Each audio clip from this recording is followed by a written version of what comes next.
Well, it's an issue that has Canadians divided. Prime Minister Justin Trudeau plans to bring 25,000 Syrian refugees to our borders in the next 6 weeks.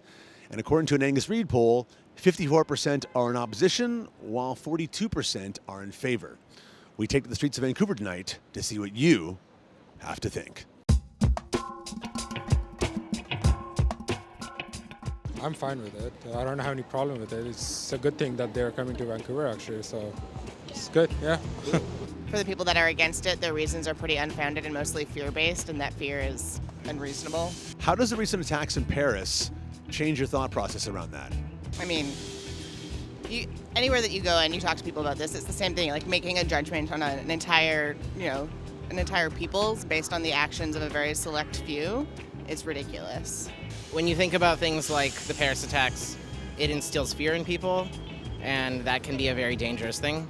If you lump an entire group of people into one very small select group that cause terror or inflict fear, you're promoting forms of hate and racism. When you bring it to here, include something IS, these kind of people have the problem, you know? Yeah? We don't know each other. Yeah? No, this is true. Even if they do extreme background checks and they have a lot of security, would that make you feel a little better about the situation? How can I check in background like this, right?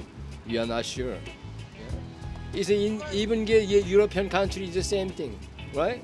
Is it Greece and then Turkey? They checking everything, but have the problem, you know.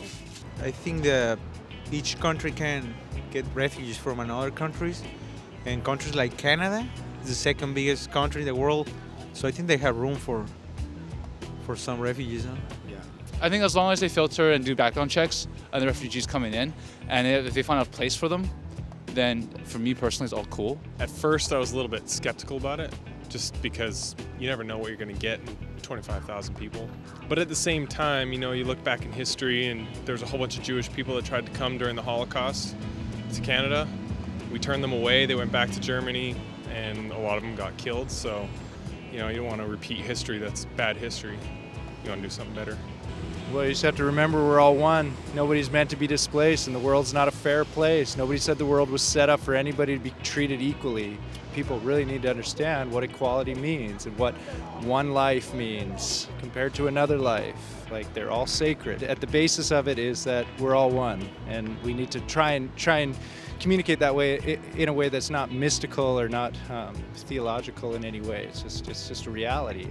Well, I must say, I am impressed with the compassion and humanity displayed by most of the Vancouverites we spoke with tonight. And no matter what you think, it's definitely an issue that's caused quite a buzz here in Van City. For Van City Buzz, I'm Jordan Wade.